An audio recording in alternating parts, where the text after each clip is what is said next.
就是当你走进一间牙医诊所啊，有时候老诊所啊，跟新诊所啊，他们用的东西到底有没有差别？到底差在哪里？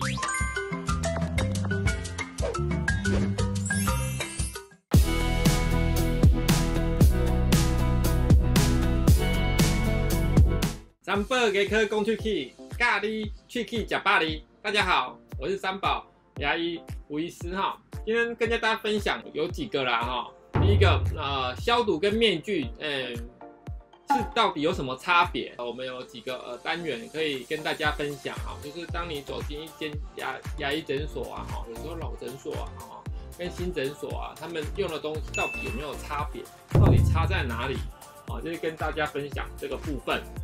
让你进诊所的时候也可以很快的知道哦，他们这一家很注重感染控制，这一家好像没什么卫生啊那这样子让大家消费者使用，你一样花挂号费，当然要去比较好一点的诊所啊感染控制比较好的诊所这样子对你们消费者也是比较好的我的出发点是这样子那当然，政府这几年也花很多心思在这个部分开始希望牙科诊所慢慢提升那个感染控制的部分也尽一些努力所以我们最后也会讲到这个因为最近疫情时代我们大概每天都在用酒精消毒酒精消毒我们用叫 disinfection 消毒跟灭菌到底差在哪里消毒我们大概就是用一些化学的方式消灭一些微生物为主来减少病菌的量可是我们就是酒精喷一喷，我们手上就没有细菌了吗？我们只是针对可以用酒精杀菌的一些细菌做消毒而已。可是有一些酒精没办法杀菌的，还是会残留，所以我们才会有这个差别消毒就是减少细菌量而已，事实上它还是有一些细菌在的我们最常见的就是酒精消毒用75%的酒精主要的方式就是使细菌表面的蛋白质产生变异那就挂了当然效果是有限的啦当然我们对 COVID-19 部分它是有帮助的它对一些病毒也是有帮助的可是也不是对所有的病毒都有帮助所以你在用的时候你们就会想说我要消毒到什么程度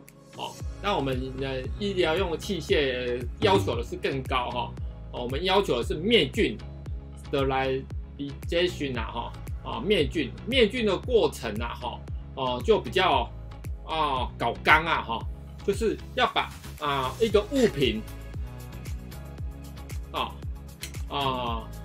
把它全部的细菌病毒还是不管什么东西都把它杀掉霉菌什么全部都杀掉，我们就送去灭菌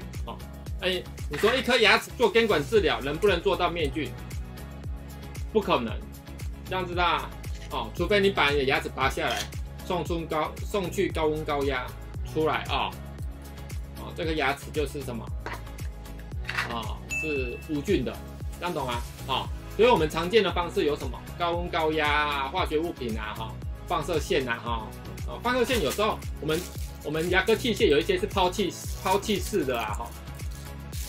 抛弃式的的使用，抛弃式的器械它就有一些口径他们这种塑胶的就没办法进高温高压我们就是送去哪里？就是这个当初消毒的时候就是送去放射线做杀菌它可以把所有的细菌都杀掉像我们一般现在牙科用的这种器械我们用袋子把它装起来送去高温高压消毒这种的我们用的有时候我们显微镜用的什么口径就比较好我们这种贴膜的口径有时候效果不好啦在显微镜加高倍反射率好的时候，我们这种一定要用好一点的口径所以我们现在牙科大部分都用这种，就算是你做在脑部手术，也是都是用高温高压的杀菌也不是用一次性的增加环境的负担所以我们90%的牙科诊所还是都是用这种高温高压灭菌过的袋子在做使用所以这种东西就有分差别使用主要有分2种，一个 Class B 跟 Class A， 不要问我说为什么没有 Class A。Class B 已经最高级，我们诊所就是用 Class B 最高级的当然我们一些管线型的